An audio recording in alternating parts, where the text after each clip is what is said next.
अर्थ की अधिकता हो तो अपने पास मत रखना। और यह बात सन्यासियों के लिए कही गई है।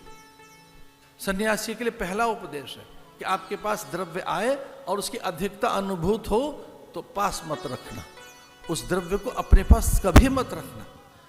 वो द्रव्य सत्कर्मों के लिए, शुभ कर्मों के लिए, परमार्थ के लिए छुपा के मत रखना। इसलिए प्राय भारत के साधु पैसा छुपा के नहीं रखते, भक्तों में बांट देते हैं कि कभी कोई शुभ कार्य होगा, मंगल कार्य होगा, उस कार्य में इसका निवेश कर देना, वह निवेशित कर देना, विनियोग कर देना, विनिवेश कर देना, अथवा तो ये इस कार्य की सिद्धि के लिए है।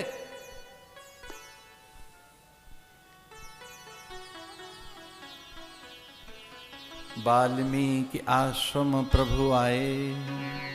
एक है गृहस्थ आश्रम, दूसरा है ब्रह्मचर्य आश्रम। उस ब्रह्मचर्य आश्रम को हम कहां देखते हैं? गुरुकुलों में, गुरुकुलों में ब्रह्मचर्य आश्रम।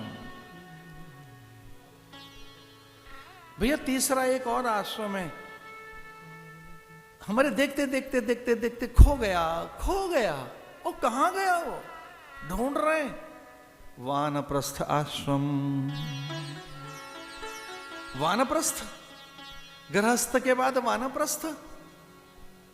वन की तैयारी, परलोक की, परमार्थ की, भविष्य की जब तप आराधन, और कभी कभी स्नेही जनों से, स्वजन बंधु बांधवों से भी संबंध, कभी वन में और कभी घर में, और कभी आश्रम में, फिर वन में और फिर घर में, ऐसा उसका नाम था वानप्रस्थ। चौथा सन्यास आश्रम। ये तो संस्कार है भैया, सन्यास तो 16 संस्कारों में एक संस्कार सन्यास का भी है। राम का लक्ष्य है कि केवल आश्रमों में जाएंगे, मुनियों के आश्रमों में जाएंगे। वाल्मीकि आश्रम प्रभु आए। मुनि कह राम दंडवत कीना, आशीर्वाद विप्रवर दी। साष्टांग प्राणिपात, साष्टांग गिर पड़े। उनका मस्तक धरती पर है, हनु धरती को छूती है, उनके दोनों हाथ धरती को छू रहे, हृदय भाग वक्षस्थल धरती को छू रहा है, उनके ये घुटने भी धरती को छू रहे हैं। गिर पड़े मुनि के सामने, साष्टांग प्रणाम किया। सिरसा, उरसा, मनसा, वचसा, हृदय से आत्म प्रणाम, आत्मनिवेदयानि, गिर पड़े चरणों में। ब्रह्म राम, परमात्मा राम मुनि के चरणों में गिरे पड़े, सहर्ष उठाया, अनेक आशीष दे दिए। वाल्मीकि, वो धर्म है साधु का, आशीर्वाद देना। अनायास हाथ उठ गए, हाथ जोड़कर बैठ गए राम, विनय मुद्रा में, विनीत मुद्रा में, आदेश की मुद्रा में। जिस दिन यह पता लग गया आपके गुरु को कि आप आदेश की मुद्रा में बैठे हैं, विनय की मुद्रा में, आप आदेश चाहते हैं, तो निसंदेह कोई आज्ञा मिल जाएगी। जिस दिन प्रार्थना की मुद्रा दिखी, विनीत मुद्रा दिखी, विनय की मुद्रा दिखी, याचना मुद्रा दिखी, और जिस दिन विद्या की मुद्रा दिखी कि कुछ पाना चाहते हो, कुछ आदेश के लिए उत्सुक हैं आप, और ऐसा कभी कहो ज्येष्ठ जनों से, संत जनों से, महापुरुषों से, महाराज कोई आज्ञा कीजिए। जिन्होंने कभी कन्या और स्त्रियों का तिरस्कार नहीं किया है, उनके पास रहो ना। जो कभी किसी कन्या और स्त्री का तिरस्कार नहीं करते, दीन दरिद्र का, जो वृद्धों की सेवा में है, रोगियों की सेवा में है, अतिथि अभ्यागत आगंतुक के लिए अपना सब कुछ अर्पण किए बैठे हैं, उनके पास रहिए ना। और हां, जिन्होंने एक ही लक्ष्य बनाया है कि प्रातः काल उठकर गौ पूजन करना है, गौ के दर्शन करने हैं, उनके मन में रहिए ना। क्योंकि जगह जगह किन किन और कहां किन देवताओं के दर्शन करने जाएं, तो कहते हैं गौ माता में सभी देवताओं का वास है।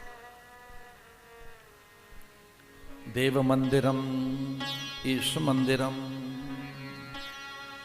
जरूर देवालय जाओ, निसंदेह जाओ, शिवालय, देवालय, मंदिरों में, आश्रमों में, स्थानकों में जाइए प्रणाम करने मुनियों को, संत महापुरुषों को, लेकिन प्रथम प्रणाम गौ माता को करिए, उनके हृदय में रहिए।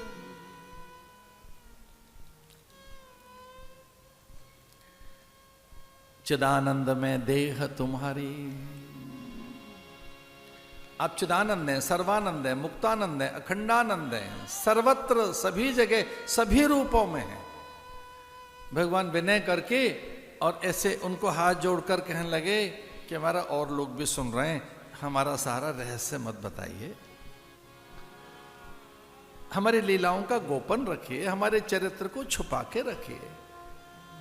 मैं मनुष्य बनकर आया हूं, मानवीय लीला करने आया हूं, मैं मनुष्य ही होकर रहना चाहता हूं। एक मनुष्य को कहां कैसे रहना चाहिए, मानवोचित व्यवहार क्या हो मेरा, मानवीय उपदेश करिए, मैं मनुष्य हूं। और तब उन्हें याद आया, हाँ ये ब्रह्म मानवी वेश में है। तब वो कहने लगे ये स्थान उचित रहेगा, चित्रकूट में वास करो, हे राम चित्रकूट में रहिए। चित्रकूट महिमामित कही महामुनि गाय, आए नहाए सरित बर सी समेत दूभा। गुरुदेव की आज्ञा से स्नान कर और चित्रकूट में तुलसी बिरवा बनाकर और लखन सूखा काष्ठ लेकर आ रहे हैं।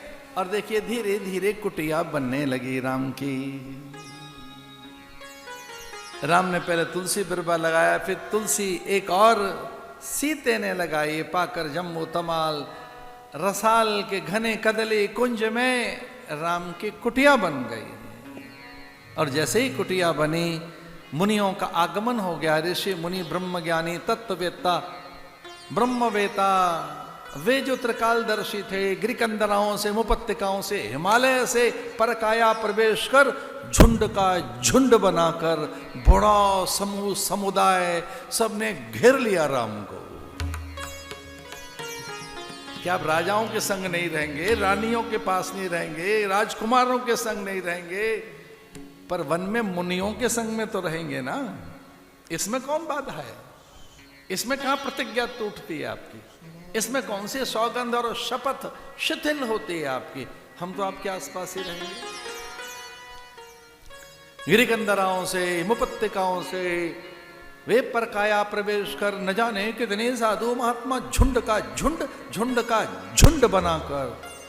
आपने कभी कुंभ का मेला देखा हो तो ओह कहां कहां से साधु झुंड का झुंड बनाकर, गिरिकंदराओं से, मुपत्तिकाओं से, मठ मंदिरों से, पर्ण कुटीरों से, परणासनों से अपने आश्रमों को त्याग कर दंडक मंडल, झोली, यज्ञ सामग्री और भंडारा करने के लिए द्रव्य और साधन लेकर दौड़ पड़ते हैं नदियों के तट पर कि कुंभ के मेले में जाएंगे।